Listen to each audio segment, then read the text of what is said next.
आज सीएस के बच्चों के लिए बहुत बड़ा दिन है। तो पहले तो सीएस डे की बहुत बहुत शुभकामनाएं आप सभी को, आपको भी, आपके दोस्तों को जो सीएस बन चुके हैं, आईसीएसआई को जो हमारी मदर बॉडी है। बट मैं आज सीएस डे के दिन ना मेनली कुछ रिक्वेस्ट करना चाहता हूँ आईसीएसआई को। 5 रिक्वेस्ट हैं और ये मेरी रिक्वेस्ट नहीं है, मतलब ये मत सोचना कि मेरी रिक्वेस्ट है। मुझे लगता है कि इंडिया के हर बच्चे की ये रिक्वेस्ट है, मुझे इतना जरूर पता है क्योंकि मैं 10 साल से सीएस के बच्चों को पढ़ा रहा हूँ और मैं बच्चों से बहुत कनेक्टेड रहा हूं। मतलब मुझे सीएस के बच्चों की नब्ज का पता है कि कहां बच्चों को दिक्कत आती है। तो मैं सीएस डे के दिन ना ये रिक्वेस्ट करना चाहता हूं और इवन मेरे सारी फैमिली के बच्चों की रिस्पॉन्सिबिलिटी है कि इस वीडियो को वहां तक पहुंचाना जहां तक ये पहुंचनी चाहिए, क्योंकि इसमें आपके भले की बात मैं कर रहा हूं। क्योंकि जो आपके दिल में चलता है,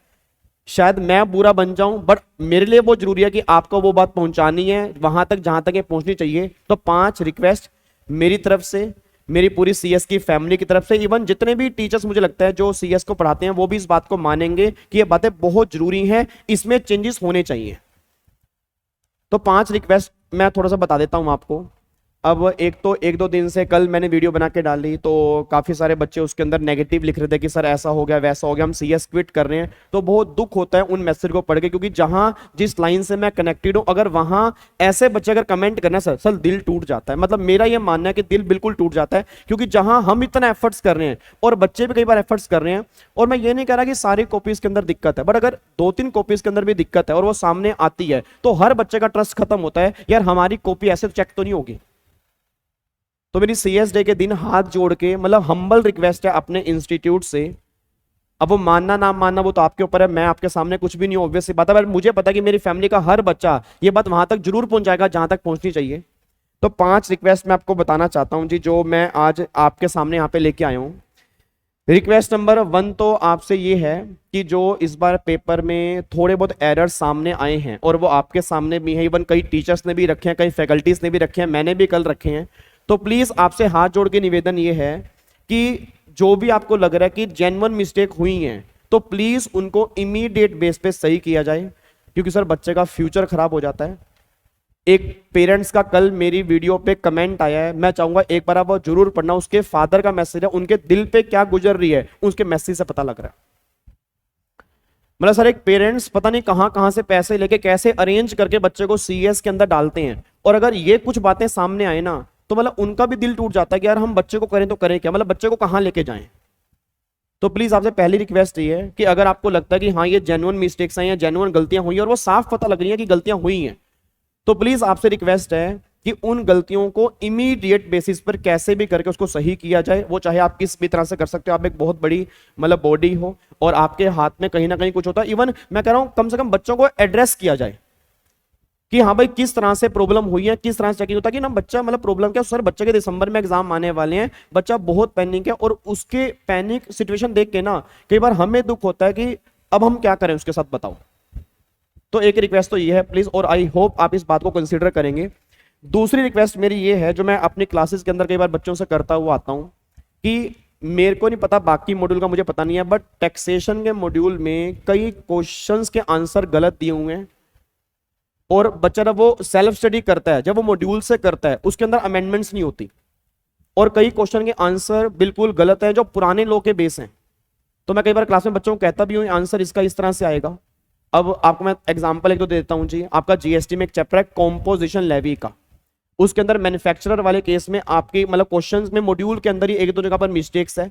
इवन कस्टम के अंदर 1-2 जगह पर मिस्टेक है। तो बच्चे को ना जो सेल्फ स्टडी कर रहा है उनको बहुत प्रॉब्लम क्रिएट होती है कि सर अगर हम ये क्वेश्चन कर रहे हैं और सेम आंसर अगर एग्जाम में लिख कर आए और अगर वो सही ना हो तो बहुत बड़ी दिक्कत है।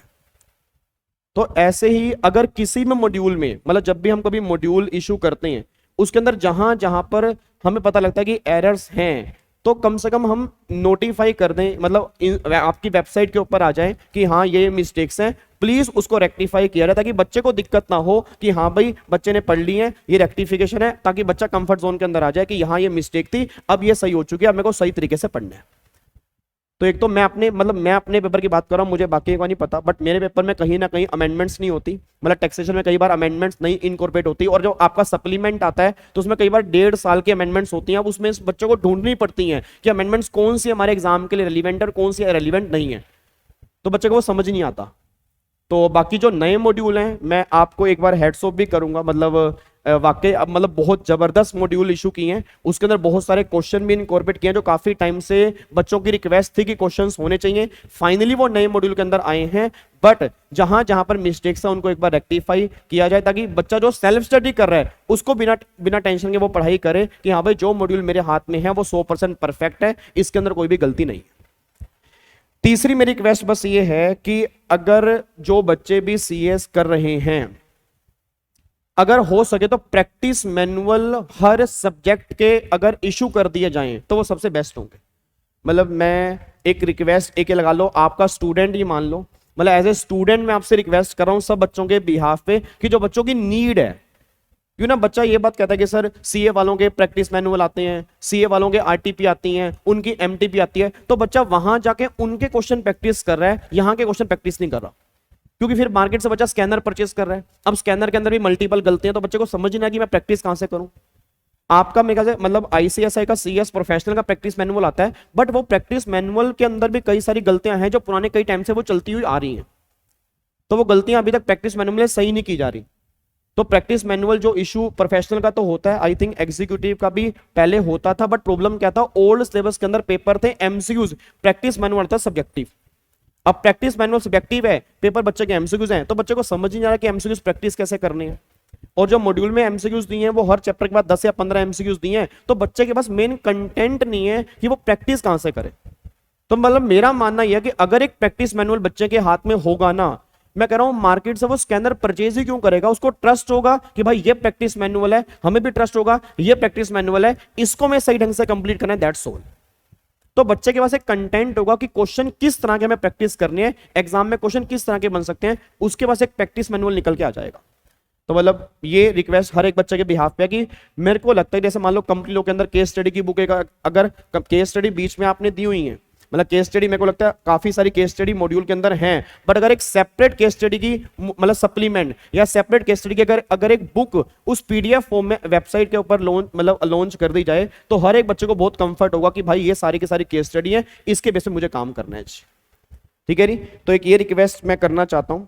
दूसरा गाइडलाइंस आंसर, जो मुझे लगता है कि गाइडलाइंस आंसर जो आपकी वेबसाइट के ऊपर हैं, जो पुराने गाइडलाइंस आंसर है वो पुराने लॉ के ऊपर बेस है, मतलब वो फुली अपडेटेड नहीं है। मतलब अगर कोई पेपर 2017-18 के अंदर बना तो 17-18 के लॉ के बेस पर ही उस पे आंसर दिए हुए हैं। टैक्सेशन की बात, मतलब मेरे को जो लगता है अगर मैंने टैक्स के देखे हैं तो उसमें एज पर लेटेस्ट लॉ उसका आंसर क्या होना चाहिए वो नहीं है। अब बच्चा पिछले 5 साल के अगर पेपर अटेम्प्ट करेगा, अगर वो उस बेस पर ही करेगा, उसको उस टाइम तो नया लॉ आ चुका है, अब बच्चे को उसके आंसर दिख रहे हैं पुराने टाइप के। अगर आंसर अब पुराने टाइप के हैं तो बच्चा सोल्व करना चाहता है नई टाइप से, तो उसके लिए वो 5 साल के क्वेश्चन किसी काम के नहीं है, क्योंकि वो क्वेश्चन तो उसके हाथ में है, बट आंसर जो वो नीचे देख रहा है वो एज पर ओल्ड लॉ है। तो मेरे को लगता है जो भी हमारे गाइडलाइंस आंसर हैं वो भी अपडेटेड होने चाहिए, ताकि बच्चा जो हम उसको बोलें कि भाई वेबसाइट के ऊपर जाओ इंस्टीट्यूट की, आप 5 साल की गाइडलाइंस आंसर जो है उसको सोल्व करो, बच्चे के अंदर एक कॉन्फिडेंस हो कि वो सारे के सारे अपडेटेड हैं, उसको मैं सोल्व करूंगा तो पिछले 5 साल की क्वेश्चन भी प्रैक्टिस हो जाएंगे और मेरा काम खत्म हो जाएगा जी। फिर एक रिक्वेस्ट मैं छोटी सी और करूंगा, अगर मतलब मेरे को लगता है कि एग्जाम से पहले एक रिवीजन टेस्ट पेपर या मॉक टेस्ट पेपर, 1 या 2 मॉक टेस्ट पेपर जरूर इशू किए जाने चाहिए, ताकि मतलब एक फुल फ्लैश पेपर इशू किया जाए, ताकि इस तरह का पेपर बनेगा, बच्चे का कॉन्फिडेंस बिल्डअप हो। क्योंकि बच्चा भी टेस्ट सीरीज के पीछे भाग रहा है, मतलब टेस्ट सीरीज यहां से ले रहा है, वहां से ले रहा है, परचेज कर रहा है, किसी कहीं और जगह से ले रहा है, उसको समझ ही नहीं आ रहा। बट अगर वही मुझे लगता है कि इंस्टीट्यूट की तरफ से अगर 2-3 मॉक टेस्ट आ जाएंगे सामने, भैया 2-3 मॉक टेस्ट है, आप सबने बैठ के देने हर पेपर के, तो बच्चे के लिए बहुत कंफर्ट फील होगा, बच्चे का कॉन्फिडेंस बढ़ेगा कि नहीं यार मेरे सामने मॉक टेस्ट है, अगर मैं इसको देख के सोल्व करूंगा मेरा पेपर बहुत बढ़िया होगा, और इस तरह से पेपर आने वाला है ना, तो उसको बहुत कॉन्फिडेंस मिलेगा, मेरा यह मानना पूरा पूरा है। ठीक है, तो एक रिवीजन टेस्ट पेपर या मॉक टेस्ट पेपर अगर एग्जाम से पहले इशू कर दिए जाए तो बहुत अच्छा होगा जी। और एक लास्ट में रिक्वेस्ट बस ये है कि मतलब मैं कहता हूं कि जितने भी बच्चे मतलब सीएस फैमिली के हैं, वो जब भी क्वेश्चन अटेम्प्ट करते हैं, जब भी वो क्वेश्चन अटेम्प्ट करते हैं, तो उनको ना कहीं ये डर रहता है यार हमारी चेकिंग किस तरह से होगी, मतलब चेकिंग पैटर्न क्या है। क्योंकि इस बार बच्चों की जब मार्कशीट सामने आई तो बस सिर्फ नंबर दिए हुए हैं, मतलब वहां पे उसको ये समझ में नहीं आ रहा कि उसके नंबर कटे कैसे हैं, उसके नंबर क्यों कटे हैं, उसका रीजन क्या है नंबर कटने का। अब एक बच्चे ने मुझे सुबह एक मार्कशीट दिखाई, उसके अंदर मतलब 5 नंबर का एक वो क्वेश्चन था, उसने एज पर गाइडलाइंस आंसर बिल्कुल आंसर सही लिखे, उसको 5 में से 1 नंबर दिया हुआ है। बच्चा मुझसे कह रहा है सर 4 नंबर मेरे कटे कहां पर है, मैं उसको क्या बताऊं 4 नंबर कटे कहां पर है। और कई पेपर तो ऐसे भी सामने आए ऊपर कोई टिक भी नहीं है, सिर्फ नीचे 1.5 नंबर। अब ना ऊपर टिक है ना कोई अंडरलाइन ना कुछ किया हुआ है, सिर्फ 1.5 नंबर। अब वो 1.5 नंबर कैसे मिला क्यों मिला बच्चे को पता ही नहीं। तो मतलब ये कुछ बातें मतलब मेरे को लगता है कि अगर देखो सिंपल सी बात है, मतलब मुझे लगता है कि आप मतलब जितने भी बच्चे हमारे सामने बैठे हैं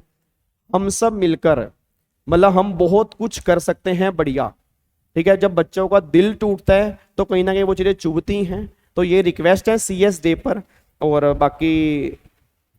बाकी अब बच्चों की रिस्पॉन्सिबिलिटी है। अगर उनको ये रिक्वेस्ट लगती है कि बहुत जेन्युइन है तो आपने हर बच्चे के साथ ये शेयर जरूर करनी है और वहां तक पहुंचानी है जहां तक ये बात पहुंचनी चाहिए। और विनम्र निवेदन है हर बच्चे की तरफ से कि ये चीजें होनी जरूर चाहिए, इससे बच्चे का ट्रस्ट बहुत क्रिएट होगा। And thank you so much once again, CS day की बहुत बहुत शुभकामनाएं। और बस ऐसे ही मेहनत करते रहेंगे, आपने हिम्मत नहीं हारनी। जो बच्चे सीएस से कनेक्टेड हैं भाई, आपको ये नहीं होना चाहिए सर इस अटेम्प्ट के अंदर चेकिंग ऐसे हुई, अगले अटेम्प्ट के अंदर कैसे होगी, बढ़िया होगी। आपने अपनी मेहनत करनी है, बस रिजल्ट आपका 100% बढ़िया आएगा, इतना आपसे वादा। अगर आप अपना ऑनेस्टी से एग्जाम करोगे ना बढ़िया आएगा। ठीक है नी, बाकी जो भी चेकिंग में दिक्कत है होपफुल इंस्टीट्यूट बहुत जल्दी उसको नोटिफाई करेगा और भाई किस तरह से चेकिंग हुई है। Thank you so much, Jai Hind, thank you so much once again, thank you ji.